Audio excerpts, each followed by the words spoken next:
kati nze nina characters ezinyanguya ne wonzija mu tulo eriwa ezo zobwana lukalala ezo nga nyomba aya ne okuyomba kwoyomba newakoyomba nedda mukwano esinga saakaddiwa dda kwa firimu ezo bonzija muntu ne bonzija muntu botunga mwebonje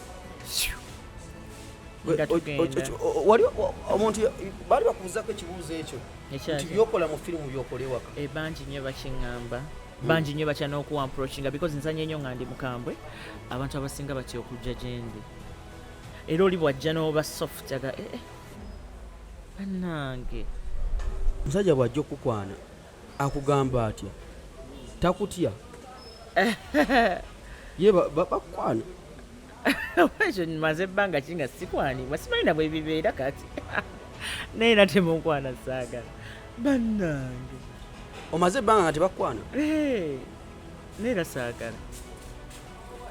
ate leka nawe emmere kulya nzereka nnyo ne kacaayi omwami we omwesiimisa mwenyumirizaamu kyekyandibadde kigamba ekyo kale omwenyumirizaamu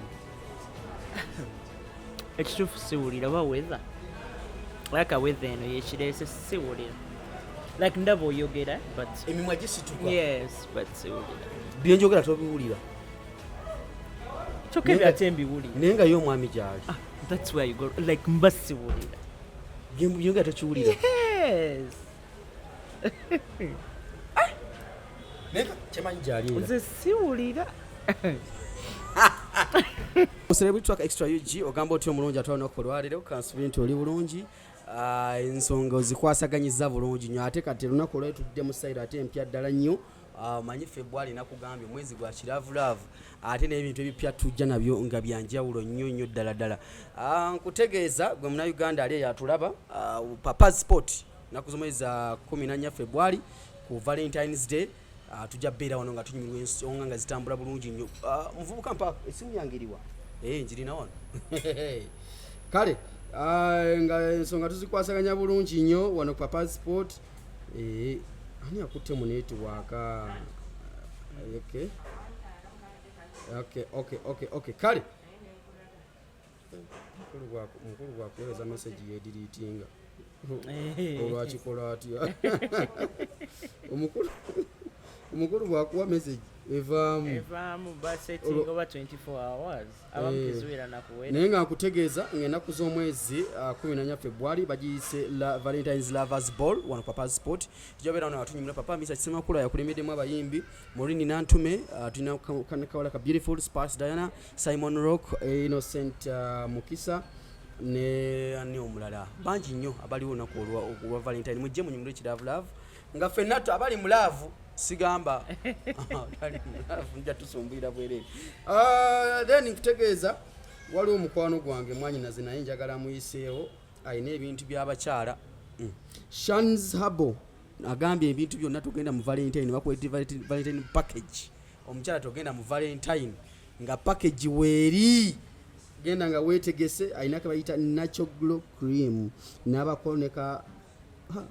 nedda mukwano sijja kusobola amaaso tegalaba mbadde njagala asomera akagakuba kalina engeri nga bw'obiraba ku screen awo byonna ku package ku ssente ntono nnyo ddala yabisaze bulungi nnyo omukyala agendayo agambye alina ne kamatama booster kwegamba byonna birina omwana shanizo oyo namba z'essimu zolaba ku screen awo ku post gye nkuteereddeyo gendayo before Valentine wali match in opposite H&M restaurant ojja kuba wefunira ate ebintu ebisingawo ku show onako olwaleero ninako beautiful Vero waffe tumuyita Vero owakazigo gwetugenda banga tunyumyamu naye nako olwaleero ensonga tuzitambuze bulungi nga 23 ate nkutegeeza kigenda obeera yennaye ekiro kyakuyita okumanyagana soka obuze kuba tulaba nsanyuse nnyo okubeera wano. Nsembere wano ku kazinda tuli ku radio kati. Kati wano kali okay. Gano kali okay so sembera nsoka kusembereza kako. Nsanyuse nnyo okubeera wano yenze Nakayo Veronica. Ndiyagala nnyo nga liggwayo. Veronica. Fe tutemera wali ku Vero. Tizoke wonna era mba nsigala yenze. Kati mukyalo bagamba nga batya eringa bagamba Vero oba Veronica. Vero. Abasinga bali kiyita Veronica naye gwe nga ow'erinnya lye obaako ky'oyagala. Nze era bwe mba neeyanjula yenze Nakayo Veronica. Tugamba otya Veronica? Ndi bulungi alhamdulillah. Weebale kunyirira. Si mataala. Akanyiriro. Ndibeera omuntu wangamba wonyirira mu amataala ga kamera. Nedda baaba. Nze kwa kati nkufunyeeko ka reflection. Maaso ku maaso like one on one. Nina kyali wange Alia. Tutuula wamu. Era balina otuteerako ettaala za papazi. Awo kuba kulwanagana na isozi za kamera okutujjayo nga tulabika. Mataala 7, kamera 8. Emirimu giba mingi but black is beauty. Bumbu ate nze atali. Kati Ali afunyeemu ki? Ebbanga lye mbadde n'Aliya sidabangako yadde kyangamba divorce kino kyenkuleetedde. Omukwata bubi olabika. Agenda kukola atya? Omukwata akuwadde sente. Akuwadde sente. Waye leeta akagundi awo akasodo kateke mu girasi aka Mountain Dew. Ali yatandise okugabula kati njogera ekirala akasente. Bwatyo nkugambye nti omukwata bubi. Bwatyo omwana mweru nno lwakuba tetwagala. Ndi bulungi alhamdulillah. Mwebale kola obulamu bulungi. Mukama tumwebaza. Tukwasaganya emirimu mpola mpola wano ne wali. Ekyo nange tukitambuza bulungi. Vero, omuntu akulaba for the first time on Celebrity Track yandyebuuzizza divorce nga munyumya ne Vero kyakamwemanyi nnyo. Who is Vero? Nakayo Veronica, muzanyi wa film ne stage. Gwe mulimu gwange nti ngwagala ngukola n'okwagala okuyitirivu. Nti nagutegeera oba simanyi nti nina ekirala kyenyinza okukola n'ekyenyumirizaamu nga bwe kiri mu film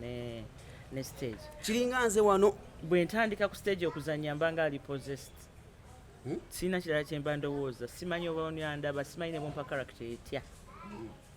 Njikuba. Bwe ngenda ku film gujja bagira. So Katonda mwebaza. Vero, ozuula otya era omanyi otya nti Mukama Katonda kino kye kitone kye yampa kyakuzannya na kusanyusa abantu? Kuva dda mbyagala, nabeerangawo nga mbyagala naye nga nina ensonyi. Nakati nina ensonyi abantu bagamba ne batakikkiriza. Nina nnyo ensonyi nnyo. So nabeerangawo nga mbyegomba nga mbyagala nga njagala nnyo Mariam Ndagiro oyo kubanga navanga ne ku ssomero nga nzija kumulaba bane nga baba taliimu nkaaba amaziga g'omu maaso nga gw'oli muto. Tetwogera nnyo ku myaka ku buto na bukulu. Kale Vero mbadde ngamba kale. Naye one time I have a friend bamuyita Jita yali agenda ku meetinga mwami Abe Mukiibi. Nagamba nina shone mwami Abe Mukiibi yali avuga motoka za mpaka. Nemugamba bannange njagala okuzannya. Ntwala mulabe kale njogereko naye bwogezi. Jukira nabeegombanga abo. Ntwala njogereko ko naye kale bwogezi. Abe.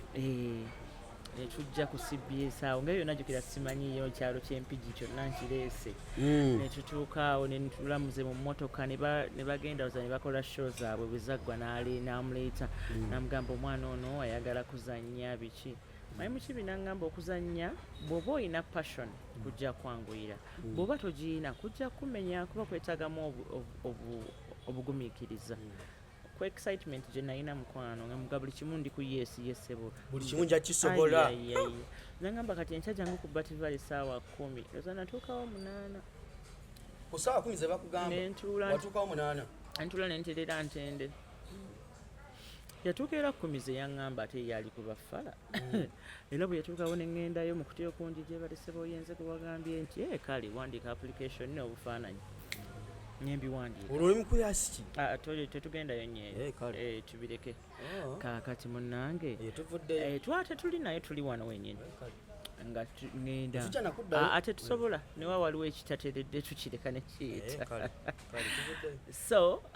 kati balina omuzannyo gwesijjukira nakujjukira kuba saaguzanya namala ate nembitya ate nembiddukamu emisinde jjukiranga abantu bangi nina ensonyi zenna ndi katini nti mbatya wali mutini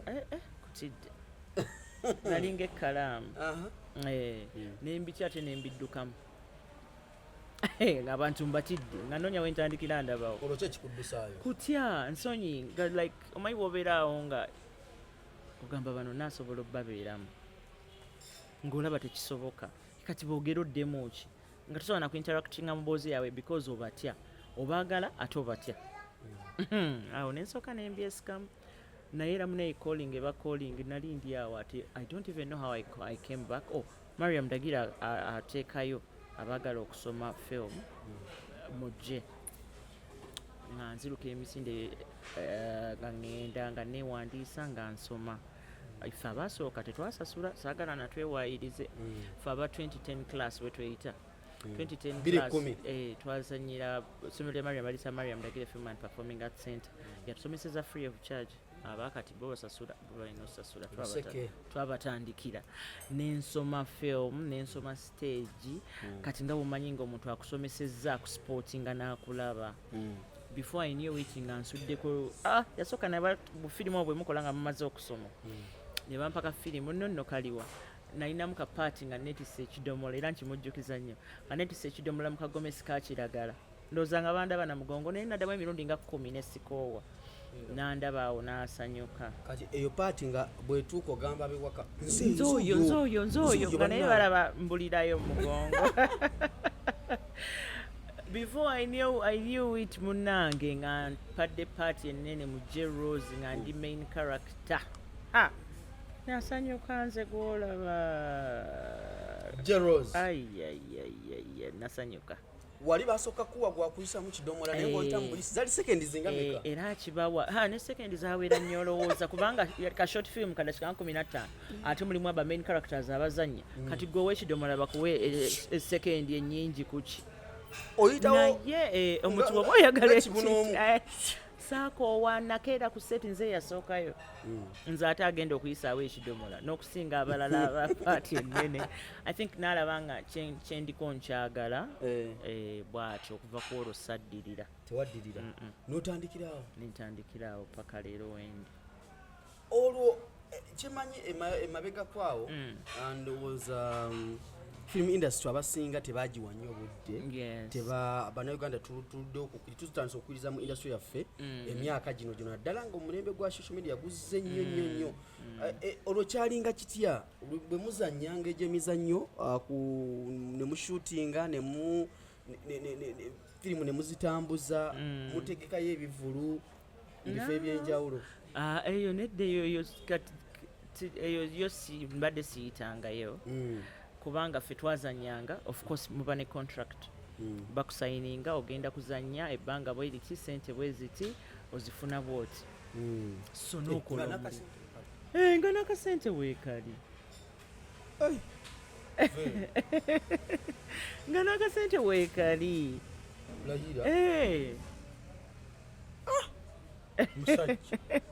obadde omanyi tuzanyira mmere batugamba nga abinayuganda togeza nedda mukwano mpozi abalala naye nze emikono gyonna egindeze alhamdulillah alina akantu kakoze awo naye tugende mu maaso anti kati buli omu alina olugendero lwa art nyumya lwange si lulwe ng'ofuna kasente teka of course nawe way back tekali kangi of course nga kati kati osayininga contract ng'eriko omudidi naawe n'ogamba alhamdulillah but luli eri nabo bennyini baali beeyiiya nze nzijukira mubejja bwe yali ankozesa audition the very first time ngende mpite mu gomesi yambuza oyagala nkuwa esente mmeka olunaku ne mugamba zonna z'oyagala nangamba nedda nnyabo njagala oyogere oyagala sente mmeka olunaku ne mugamba mutwalo nga ndi musanyufu nengamba mutwalo bwe ngukuwa osanyuka ne mugamba iye ngolo gwali mungi nze simanyi nangamba kale kati ye ate bwe yampita okukola olunaku yampa gumu kitundu wamusaba mutwalo olunaku nakuwagu mu kitundu tomanyi olongoddayo wako bagamba zanya firimu bampadde ku ssente mami gyali ebiseera ebyo nedda ebiseera ebyo okola my first project bannange my late father yaliwo my late father yaliwo nti era project eyo nasooka okukola bwe yakalaba yaŋŋamba bino byobikola njagala obindeetere nga ŋŋenda kukusasula era yampa ssente nakamutwalira akalabeko nakamutwalira akalabeko era nagala singa adde akyaliwo ndoza singa ndi mugaga ku firimu zenkozi empitirivu ezo yaŋŋamba yes kitegeeza nti yali supportive abazadde abamu ebiseera ebisinga bw'alaba omwana nga akutte ekkubo bwe lityo atandika okugamba omwana wange ebyagenzeemu byabayaaye sibitegeera wadde Allah yamutwala mangu yamujulula mangu naye akatono ako yagenda okugenda nga nkozeyo project emu but he was so happy nkugambye yampa ne ssente nangamba bw'okola endala zindeetere njagala buli gy'oleeta ngenda gisasula ssente nga kuva omukisa ogwo saagufuna naye awo mule mirembe kati mami ye yaliwo ate oyo ye mukwano yakeera nnyo genda mami yagenda okyali muto nnyo how old were you oyagala nnyo emyaka kale nga ng'otutunulira ku nali I was 14 years oyagendera awo teyalabako ku teyalabako wadde naye nga kuva dda ku ssomero bwe bunufu obwana obwekalakaasa kati nga ku ssomero bakuyitaani era kuva dda nze sikyusa mannya nakayo Veronica kati wali muntu kika ki ku ssomero awo ku ssomero nti abaana paka kakati abandaba beewuunya obukalu nabujjawa sometime aloba obis bange ogis bajane aba primary bajane balaba omuzanyo gwe nali nzanya they were so surprised nga bakyajjukira ka Vero kedda kali akalina ensonyi akatasobola nakwogera awo navaawo kati nga tosumbwa basomesa bambi eddalu ndiyize eno bukulu nzo ndabikiranga abaana ab'eddalu mu ssomero Vero nedda mukwana ate saali ekyewuunyisa munange saali n'akamu bwe kati naye nomubukulu simanyi sitaani gye yava nawe oliwulira eddalu olumu si buli kiseera naye olumu ndiwulira ne nga kakkana weewummuze olumu ndiwulira nga lizze ne nga tokikola olugendo lwa firimu olusanze otya mulimu challenges ndozanga era buli wamu mulimu okukola n'otasasulwa mulimu okukolwa n'ovumwa like one disrespects you olina akugamba gweoyogera ki wali okoze ku shogwe omanyi bwe bakola shogwe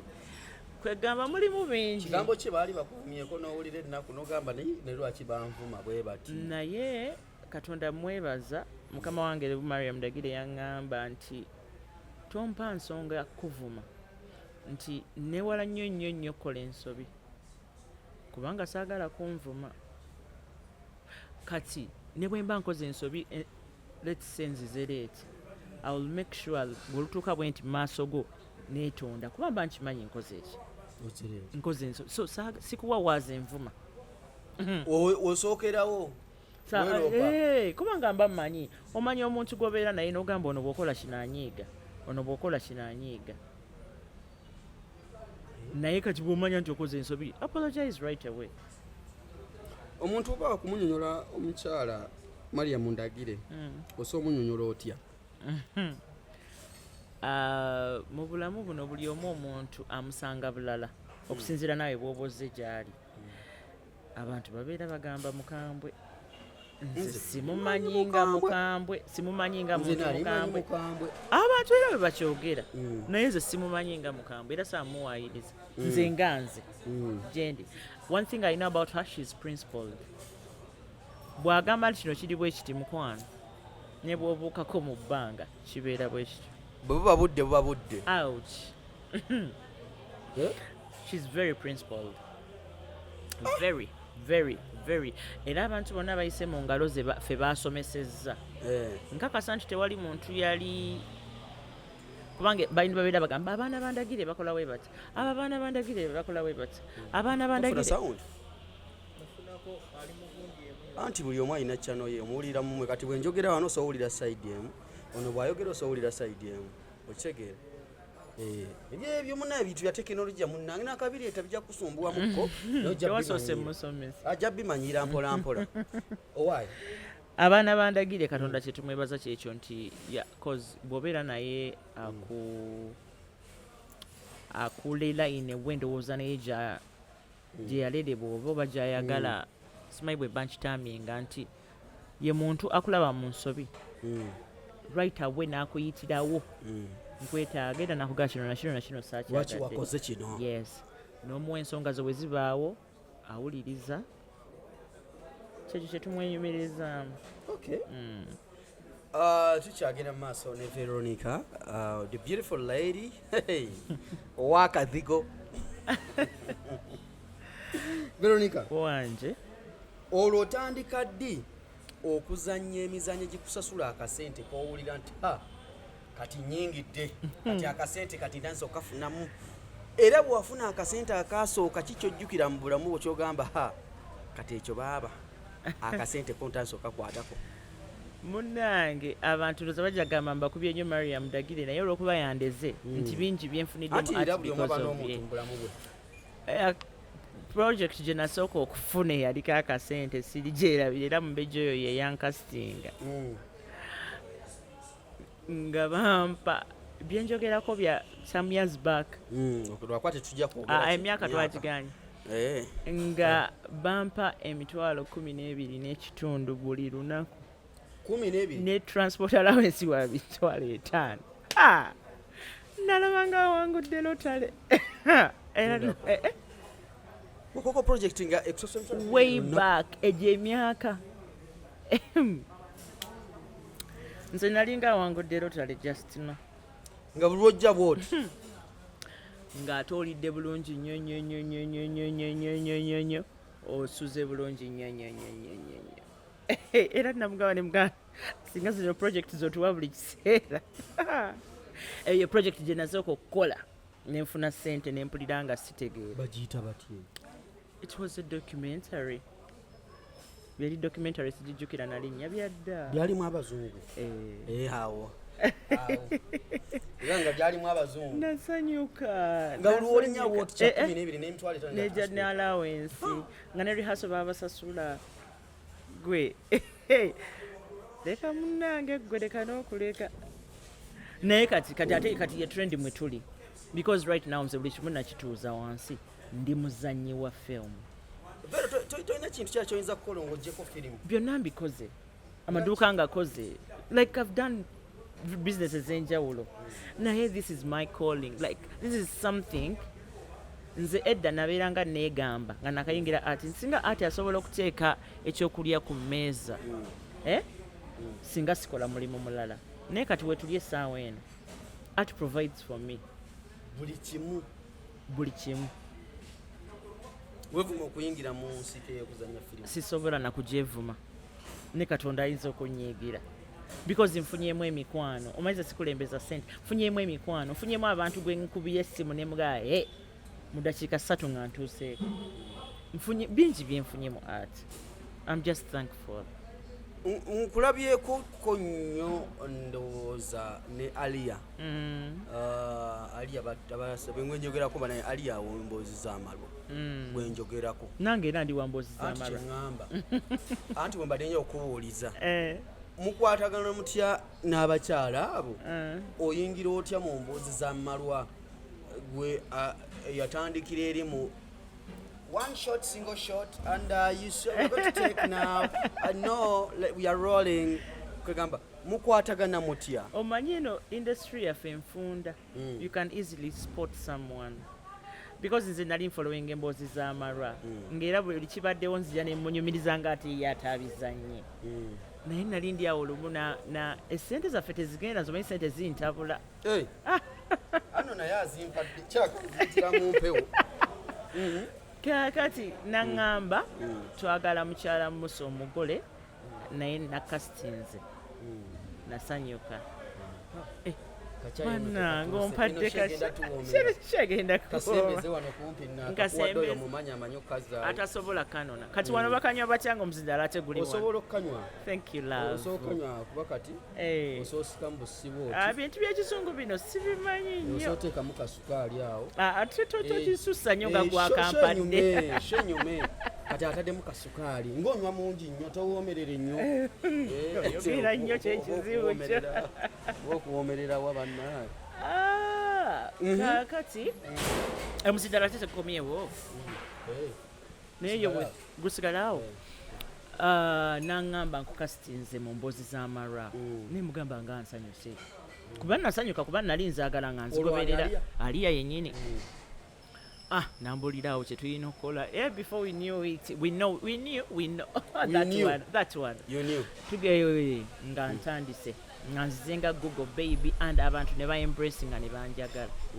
naye emirimu gino gye tukola ate n'ozungana gino olina okukola guli olina okukola guli olina okukola guno ate omaliriza obudde oluusi bukujje mu kintu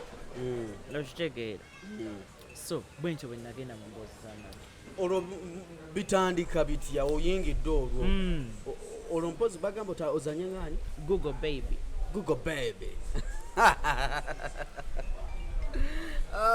jakuba kwata google baby olwo fwe batugambanga bw'oba ozanyira eno tokkirizibwa kusala kudda kuzanyira ate abeeno nedda nze ndi freelancer nti n'omukyala eyansomesa Mariam Dagiri eyansomesa naye abeera ngamba spread your wings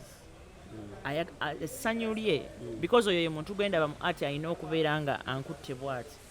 essanyu lye asanyuka nnyo nga mugenze worldwide like ensi ekumanye awo ye kiba kimukolera naye kati bwakutereka awo because asomesa abantu afulumya abantu buli lunaku abasomye kati mwenna bw'abakiipingirawo emirimu agenda gijjawa gy'anaabawa okitegeera so I'm a freelancer nzanyira whoever kati ne bwenzija nga nina kasiti mwenyaga kuteeka kasitandaba nga story empisaawo project empisaawo n'ekinyama akacaayi okaagala nsooka osipingeko awo nanywa kacaayi bambi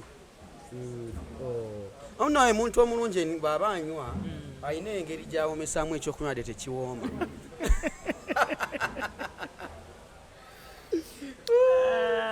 kaakati munnange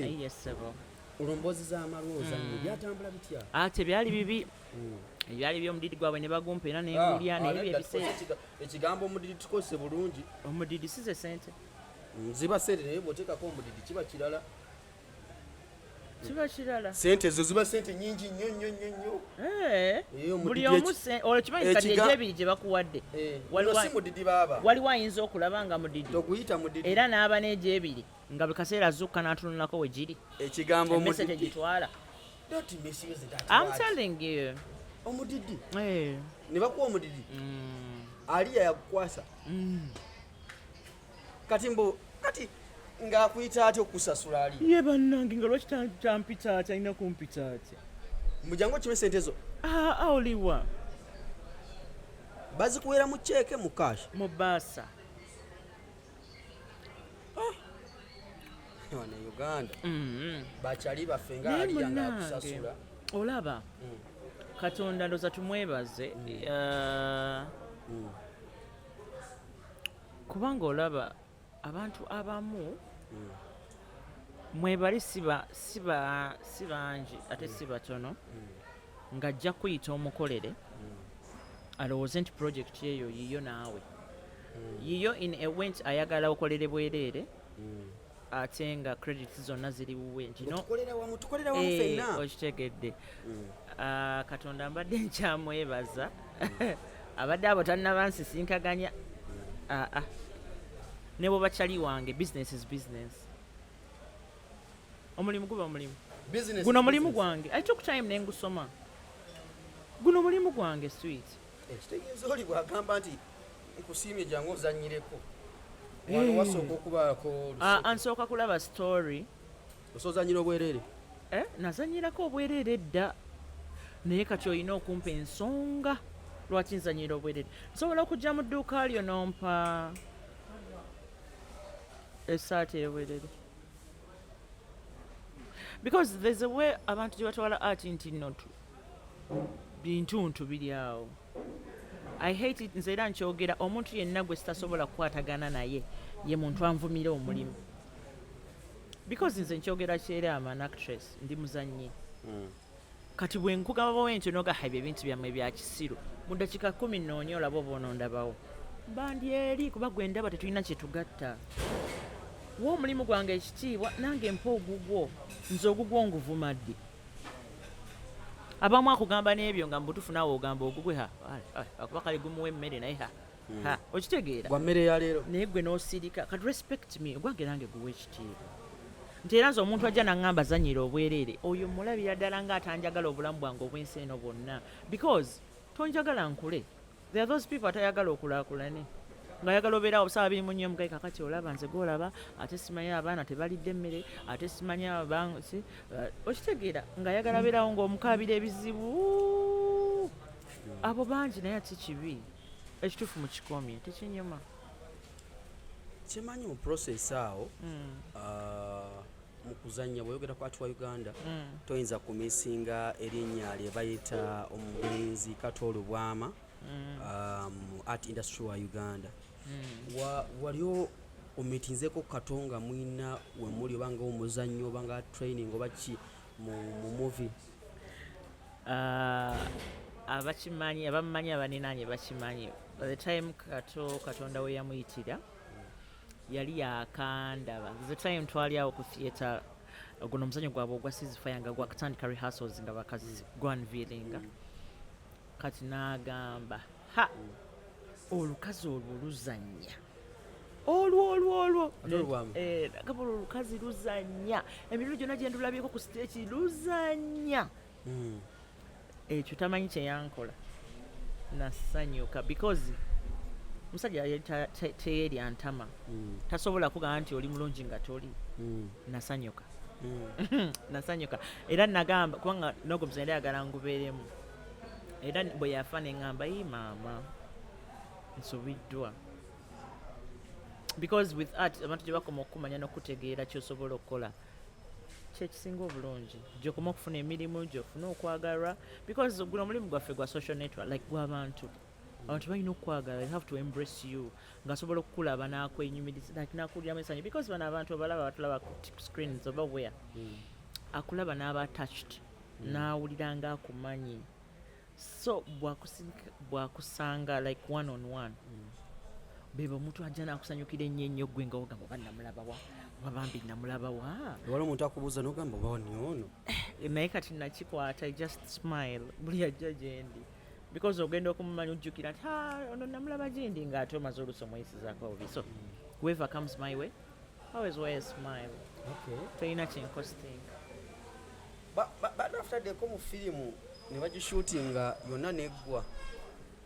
ne bakugamba tebyanyumye biddemu sikirabangako mukama tokimpa ngamba nfudde amanyi gaye ngo nange ate gayiise nti nina n'omuzenze we mba nkola ne director nkubuuza nkoze ntya nkuwadde kyoyagala sisobola koowa kunzizaamu newegiba emirundi 5 paka ng'ofunye ekyoyagala era nkubuuza era abakimanyi nkubuuza nkuwadde kyoyagala because tebiggwayo yes kitone nkiina but polishing it nakitegeera and switching characters nova mweno nodda mweri nakyo tekiba kyange kati nze nina characters ezinyanguya ne wonzijja mu tulo eriwa ezo ezobwana lukalala ezo nga nyomba aya ne okokuyomba kwoyomba newako oyomba nedda mukwano esinga saakaddiwa dda kwa firimu ezo bonzijja muntu ne bonzijja mutulo botunga ngabonje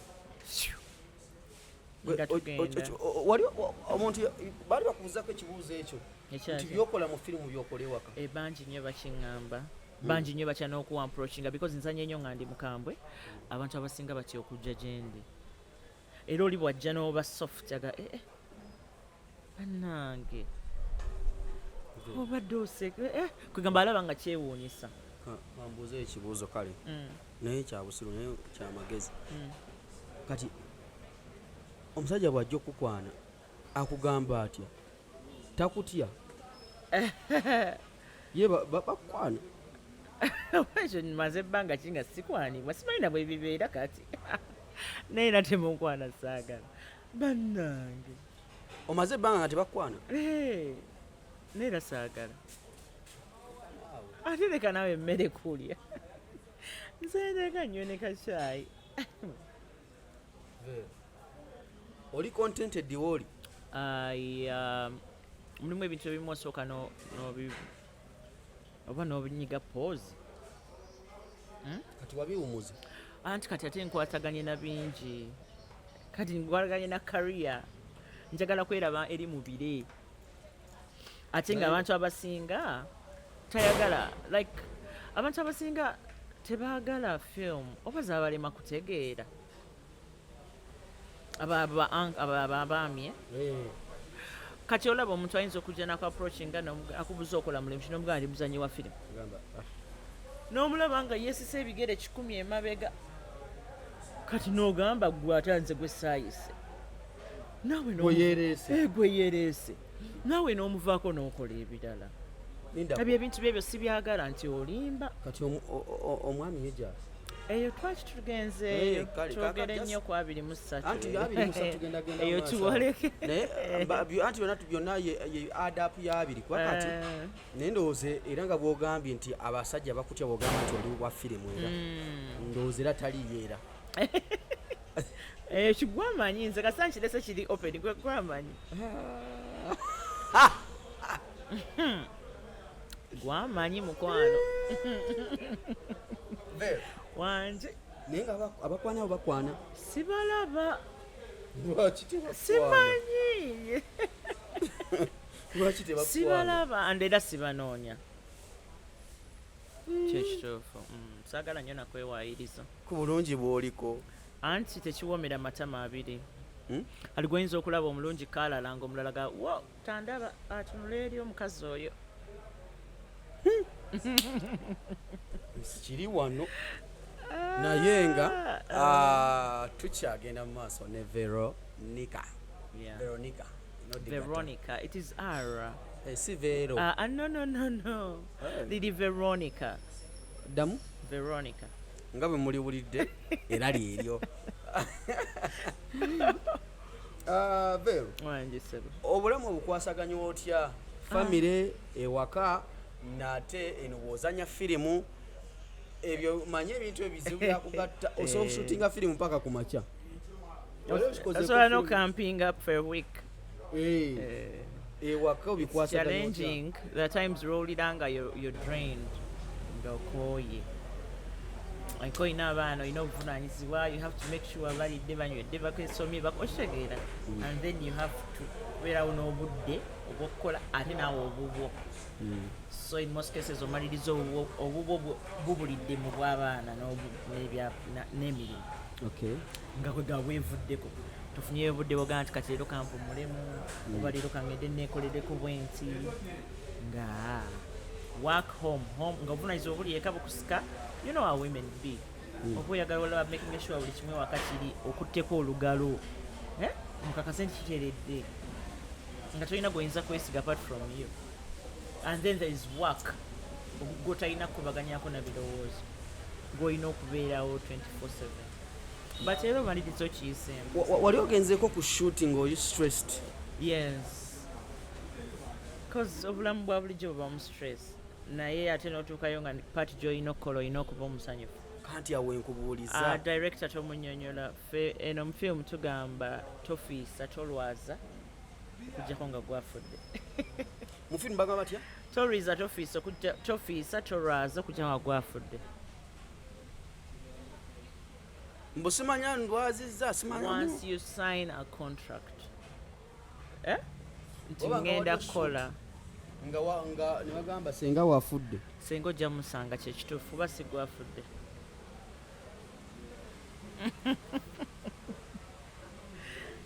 and we love it kyova olaba buli ali mu art alina passion okusookera ddala it starts with passion because with passion you can sacrifice anything, right? Like osobola okwerekereza no, like ekintu no kyeka nekiyita noga kanso kenkulembeze kino nze there's a time nalina okuzanya omuzannyo oyo bunguro wa bunguro avuddeko my daughter namuleka ku drip ku kitanda nengenda nenkola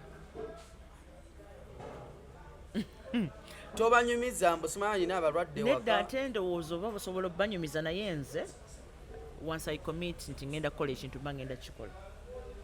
era nze tubeera mu theatre ne bagamba ani understudy wa Vero ne mbagamba ekituufu mubireke kubanga nze mpozi nga nze nfudde nze siba na understudy siyosa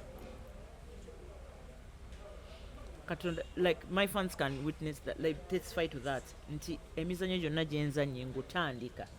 nengumaliriza nga siyosezaamu wadde shembweti naye ngaate mba n'ebirala ebyokukola nga kineetaagisa but once I commit nti ngenda kukola kino mba ngenda kikola tenkimaliriza.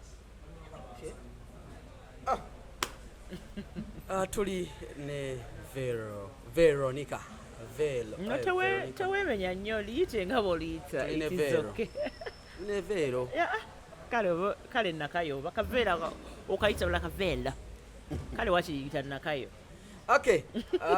gwe tulina ennaku olwaleero tunyumya ku nsonga eza movie industry. Kyemanyi Vero obadde nnyo ku Bati Valley okwo, memories zojjukira ku Bati Valley okwo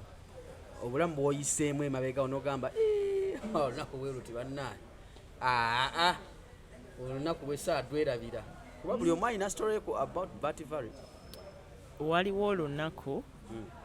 nali nzannya omuzannyo baguyita basajja baka wa free talent nenkola wrong entry katemfe sisobola kulwerabira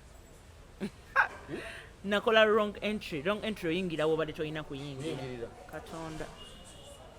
nawulira nga nasanyalala nenyimirira bwenti like audience yonna abali tebakimanyi bangamba bwe bali kuzanya because na freezing nga n'amagulu ne gaggwamu amaanyi nga sisobola nakusitula kigere nga I felt so bad. Olwo olunaku sirwerabira lwanmenya banange lwamenya naye nebaza mwami mukiibi talina kyeyaŋŋamba like twadda backstage nagaa kati what next because omuzannyo wawe nali ngwonoonye nayiya way out netumaliriza omuzannyo nga tewali n'omu akitegedde nti nkoze wrong entry nti wayingiramu wotalina kuyingira. Yes, apart from the cast fe abaali bakola naye twagenda kubanga yaŋŋamba Vero kakana that's a mistake omuntu ina gyasobola okukola nga nkaaba gakaabika. Now I felt so bad nti ne kati kyampuliza bubi olwo lunaku sawa dwerabira bane nalumwa mukiibi nga mukambwe no omanyi seewaana nti oba ndi mulungi naye sitera kuwa nsonga bantu bakama bange kunyiiga na kutabuka nti bw'okola ensobi eyo ng'obadde tokolangayo nsobi yonna kizibu omuntu okureactinga because he knows how committed I am nti simesinga nti tugenda kola nti that ekyo nti naye yandaba bwe natunula ekyo kyannuma bannange kyekyo kyeŋŋamba nti mu career eno kye nakola nempulira nga nange neenyiigidde. Nawe wenyiigire? I felt so bad nti saagala kola nnyo like newala nnyo ensobi kati nawulira bubi kyekituufu nawulira bubi naye I got over it. Vero kati ate byonna bye tubadde twogera bituleeta ku lunaku lwabiri mu esatu lwe twagala okwogerako ennyo just wali twali mu ka background tulabe olugendo gye luvudde n'okutuuka wano lunaku olwaleero 23 February guno omwezi gwe tulimu otutegekeddeyo ki kuba buli wooyita Vero yakubuuzizzaako Vero tugere tuberewo kyali waffe olinayo ki? For starters mbeebaza abantu embraced me sikolanga ku show eyimiridde nga nze eno yesoose era nebaza omukyala Barry Abdagire cause yaŋŋamba Vero ogenda kukola show nemugamba sijja kusobola because all along abeera ngamba njagala ove mu bwana I want you to be a producer njagala ove mu baana njagala olutandika okukola ekikyo nemugamba nze calling yange erabika eri mu kuzannya ndeka nzanye so when she called me nangamba Vero ngenda kuwa night njukira bakola nights bazita Friday nights mu Butaala buli Friday sembayo mu mwezi baleeta omu artist Obutaala nembuba ku ye nemulaba gyavudde bafanzi be ne bajja red carpet n'azanya n'ayimba and everything so I'm next in line naye bwe yasooka okingamba nemugamba sijja kusobola nangamba sikizaako siddamu kukyogera ogenda kikola kituufu nensooka nenjugumira neŋŋamba bannange nfudde nenkubira aliya nemugamba ejja mpadde night nanga tujja gikola Vero mubejja naye yennyini nanga Vero osobola naye kyenvudde nga nsooka okwebaza abantu buli gwe ŋŋamba nina show yange esoose bansanyukirako era mbasuubiza nti tebajja kwejjusa abanajja nga 23 tuliwa Bat Valley Theatre show it's a red carpet tusooka na red carpet for my fans abantu bajje we interact we take pictures with selfies interviews autographs and all that byonna bye baagala because abantu bangi abandaba nga tebantuukirirangako awo tugenda kwatukola ki kati anti nkujjira tusooka na red carpet kutubeera ku carpet ya ne tusooka ekyo ne tukimala ne tujanjawaza byonna ne tubikola ne tugwayo yes ne tumala ne tuyingira theatre bwe tuyingira theatre tutandika tuyina ba comedians tuyina amazina tuyina abayimbi nina okuyimba nina okukola comedy nina okuzina amazina ebyo jangu ojja bitegeera kwa 23 nina okuzina amazina nina okuzannya nkusembyayo kubanga mwenna mukimanyi nsobola okuzannya but mujje mulabe ku Vero ow'enjawulo because abantu bangi bakimanyi simanyi kuzina but I'm going to shock them bagenda kulaba Vero nabo bennyini bati ono Vero omuyombi ono Vero ate wanja like kale bajje balabe ku Vero buli character bagenda giraba kiwali ozannyeko ogenda kizannya definitely bagenda kulaba Vero ow'ennaku ow'essanyu ow'eddalu buli Vero bagenda mulaba because ng'omuzanyi tokola character emu so buli Vero bagenda mulaba that day mujje mulabe ku Vero ow'enjawulo you don't know kudana atabeereyo atabeereyo akatebeko mu maaso ekituufu ajja kusubwa mujje tukyekole ate tetwasedde sente ordinary emitwalo 2 VIP emitwalo 5 emmeeza ya mitwalo 5 y'abantu 5 guno nno omwezi gwe tulimu gwa kiraavulaavu kituufu tujje tugutambuze mujje nga bwe tuyita mu mwezi guno ate tutandike obulungi kati January kasitwanako February ne January kati March omwaka guba gutandise kati mujje tufundikire omwaka tutandike ogujja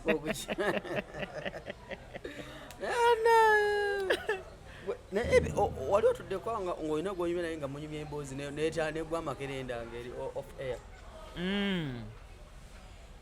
iye kati mba munyumyaki emboozi eggwayo tuyinza n'okutandikira ku kakopo ka caayi kano ne tusimbula paka ku 8 emboozi teggwayo ndowooza ku lunaku olwo buli kimu tugenda kulaba ekikukwatako kyo kituufu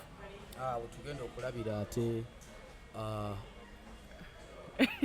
n'omwami lwaki gy'olaga ndabayo omwami yeetaagisa mu firimu the future is bright of course omwami yeetaagisa mu gwe balina okulaba balyoke bampa emirimu nedda ŋŋamba kale bamukubeko bwe kinaaba kyetaagisa eriiso bwe kinaaba kyetaagisa kiba tekyetaagisa kubanga it's my night sinagambako it is our night ye lwaki nkikusibako nyo abantu bakuwana n'ogaana it is my night it's Nakayo Veronica mu Butaala ndowooza okiraba bulungi tugenda kubeera girekaawo tugenda kubeera ku Bat Valley Nakayo Veronica mu Butaala so tewaliwo wali nti omwami oba abaana oba biki no anti ne mabega w'ekifaananyi kyo wayinza oba aliyo abaliyo baleke babeereyo but it is my night nabo baba baagala banaakola nights ezaabwe bajje babalabe naye eno yange eno yange ku bwange so nze nino kijanjawaza ne bafanzi bange teri fanne yali ansabye musajja kyekirungi kyembaagalako bansaba firimu muzannyo kyomupya gw'oleeta firimu ki gy'oleeta nga ndeeta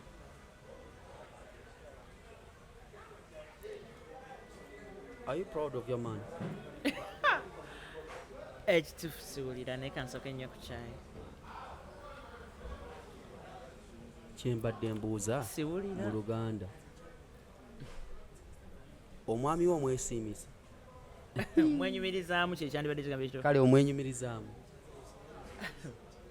ekituufu siwulira oba weather like weather eno yekireese siwulira like ndaba oyogera but emimwa gisituka yes but siwulira byenjogera tobiwulira kyokka ebyo ate mbiwulira naye nga ye omwami gyali that's where you go like mba siwulira byengera tokiwulira yes naye kyemanyi gyali era nze siwulira nade wano ne papa Bisaki nankaza mu maaso ga kamera naŋŋamba olina omukyala nti ye bamuyitaani awo katoofe nemuga papa ndaba emimwa gisituka nga ninawe olidde ku ddoozi yo siwulira nange kyekizibu etya era we namugambye luza kati nedda mukwano siwulira kati Vero bw'oba mulava obeera oti aya eyo tetugendayo oyagala abantu banteege mu kkubo eriyo omukazi omulala batalina laavu woli olabyeyo omukazi omulala batalina laavu abakazi abalalu nga bebasinga okuba n'omukwano tokimanyi ndeeka mukwano tonjogeza byama gwa mu lukundo kituufu kanywe kacaayi onywa kacaayi kirungi ekyo anywe kacaayi naye nga laavu oyina yakimemette nkugambye oyagala banteege mu kkubo ndeka ino industry eno bali kimwalo kye mbadde sikubuuziza ekiriwa mukwano industry eno bw'ogibeera mbagamba abaana b'obuwala babalya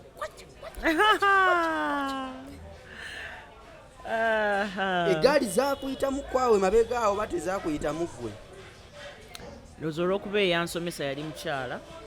kyanyamba nnyo nti lumu najjako nemulopera nako nemugamba nemugamba omuntu bwati ne bwati ne bwati siri comfortable kola naye kuba ntawaanya kibatu nga atega ekibatu agenda kunnemesa ekyokukola bakuteganga ekibatu batega naawe batega waliwo we batatega come on naye naŋŋamba how to deal with it Mariam omugamba nti waliwo omuyaya antega ekibatu ng'ate nemugamba I'm not comfortable nga mukulu ate n'okuba ndeka mukwano sijjukira in fact simanyi sijjukira but nkyogera because njagala n'abaana abato abandaba bamanyi how to handle that one thing should know because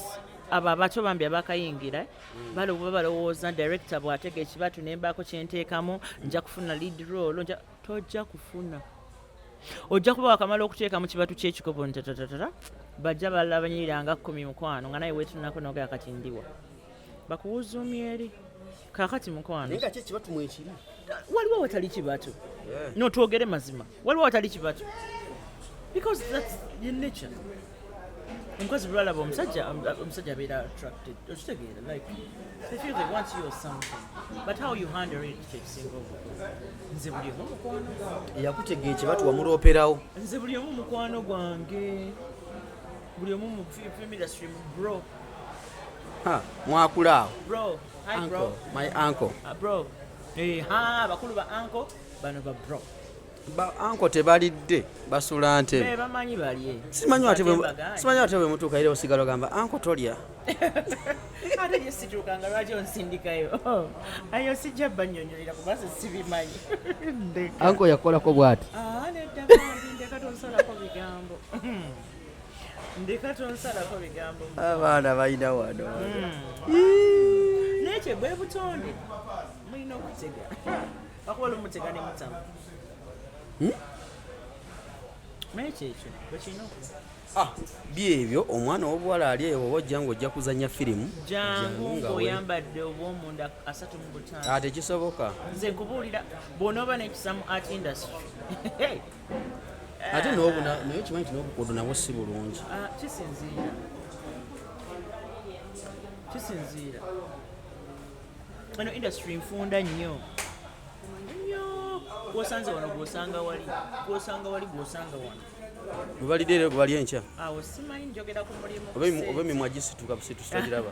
ebyo byose bimanyi tokwayira abaana babawuuba naye katusabe mukama katonda abamulembe obuddako mukama atukuume naye nga tumaliriza Vero obugambo ebisemba eri abawagizi bo bakwagala 23 gwe tusinga okukulembeza 23 23 ekituufu n'obuwombefu bw'ekitalo nsaba mujje ku 23 mukimanyi nze siri muwandiisi naye nina eyawandiisa nina production manager w'amitaali ya Nanfuka abamumanyi mumumanyi tategekategeka yakulidde mu production kigenda kutokota nga sikisaanikire kyekituufu mujje mukyerabireko n'amaaso gammwe abiri mujja kuwulirawo binnyo nga mulaba ebifaananyi nga mwali mugamba ng'ate mulumu okusikutiisatiisa no that's the fact kale mazima njagala nkome wano ndi ebigambo byange omuliro okuma gwaki no njagala nkome wano ndi ebigambo byange mukwano mulabye productions naye eno production I am telling you the truth eno production aliya Nafuka ye muwandiisi era yakiwumyemu omutwe Julina Ntangi namuli ye director abalala of course it's a team being it's my first show sibikolangako so nali sobola kwejjayo bwomu bwezi ntandika okugaa nti ate kino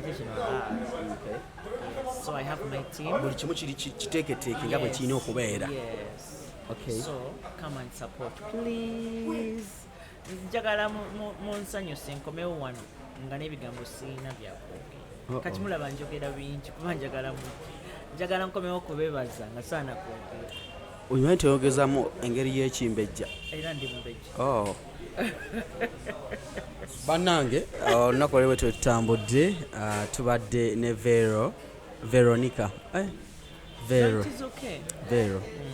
Vero nditegedde kati Veronica gwe tubadde naye on set owakavigo omuyombi nti wali tugamba wali ng'ozannya naye mujje mulabe byo byonna mujje mubirabe nga 23 February wali ku Party Valley Theatre mujje sawa emu tusooka na red carpet mirango gikola osome 12 zenyini pena batandise bawa bibya ddala 12 zenyini tatata leta elements zitandika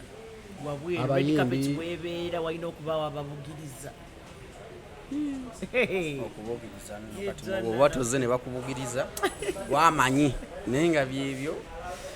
nyongera okujjukisa Papa's Sport ennaku z'omwezi 14 February tuli wano tugenda mubeera mu Lovers Ball kigenda kubeera nga kyamaanyi nnyo wano ku Papa's Sport ennaku z'omwezi 14 tosubwa papa Mrs. Semakula yakulembeddemu abayimbi Maureen Nantume Spice Diana Star Girl Simon Rock Innocent Mukisa n'abayimbi balala ab'enjawulo bonna tujja beerawo ne table emitwalo 5 kubeerawo keeki okusala ka keeki n'omira olunaku n'oyita mu lunaku olwo n'omwagalwawo mubaleete mujje tumire nawo wano ku Papa's Sport emakindye kulira na Land Star Hotel Lukuli Road wetubeera nga tusinziira Shansabo akutegeeza nti gwe mulungi atulaba package nga bw'okalaba ku screen awo buli kimu yakisaze ebbeeyi waliwo kalike nasinza osomamu ke bayita amatama boost akwate okalungi nnyo omukyala jangu nga weeteeseteese jangu genda mu Valentine nga weeteeseteese omwami agenda okutuukako nga nga oyimba kali akayimba ka Rema buli kimu kyabala kunze kati omwana Shans wali ku Carl's Plaza opposite H&M restaurant wali awo waggulu awo ojja kumufuna bulungi enamba z'essimu ziziri ku posta ejola ku screen awo oba okopolola enamba mukubire mugane divorce yaŋŋambye ogenda kumpepeta bulungi nnyo waliwo n'abakyala sima batakyalira nsiko byonna biri awo abikolako bulungi nnyo n'ensonga ziri eza empanvu n'enzigi ez'ebbulamu byonna abikwasaganya bulungi nnyo mwana mwala shans abo byonna abikwasaganya bulungi nnyo era mutuukirire valentine ogenda ogivaamu ojja kuneebaza ng'okomyewo kuba kati twagala buli gye bayita bed eveeyo nga terina magulu Sula Motors emakindye wali opposite Africa amafuta ga Africa awo ng'okkirira ku Entebbe Road nga kava kalenda Sula Motors bali opposite bakuleetera emmotoka empya ne ziri used ate nga nnungi bulungi nnyo ova kuzina emmotoka z'ogula nga ate zasooka kukaniikirira eri emmotoka okuva mu kimu n'ogamba kati eno gye njaga tukoleko road test ogenda ovuga jasigo kiweetaaga kiri kimu mafuta kwongeramu bwongezi z'emmotoka va kuzina emmotoka zebakuguza abasobola leete battery bajampinga Sula Motors wali emakindye enamba z'essimu zolaba mu kasonda awo eziri mu kala emyufu wali Sula Motors obakubireko obanoonyeko bagenda njagala oyagala Mitsubishi oyagala Land Cruiser oyagala Benz oyagala zonna ojagala mu mpya nkadde banaffe aba Sula Motors era ojja bakuweereza emmotoka ennungi nnyo kanamba k'essimu keeko weevuga omwaka guno ate ku kibanja mpola bakukkiriza osobola okugamba nasasulayo buli mwezi ngamba waayo bagikuwa emmotoka noba ng'osasula ate mpola mpola era kivola nti nze buli mwezi nkyusa emmotoka mba nakavuga Benz ate nzawo BMW kati ate ku mukolo gwa Veronica nga ngenda wali 23 ate ngenda kuba ate nvuga Benz Brabus ngenda okuba nga nvuga ate bwe mba nvayo nvuge Chevrolet mbona abasula Motors zonna bazirina mbere bulungi mweraba ku kamera 7 zibadde zitunuddemu n'amataala 132 n'abakozi 235 badde batukwata ku kamera zibadde tulabwenyirira kati muli eyo ate wali kuno okulabula banaye mufuna abasajja mufumbirwe nze nagenze ku mukolo gwa graduation abazadde b'omuwala kati bampambira eyo bakanya kukimukumbuuza kati mukomawo ddi bannange balowooza zebba waani bw'omuwala kati bane mufuna abasajja mufumbirwe abazadde batanso tuwamba ogenda yagamba okomawo ddi mutabani oba maama yagambye muwala wange yakitasalawo salawo nze mbatadde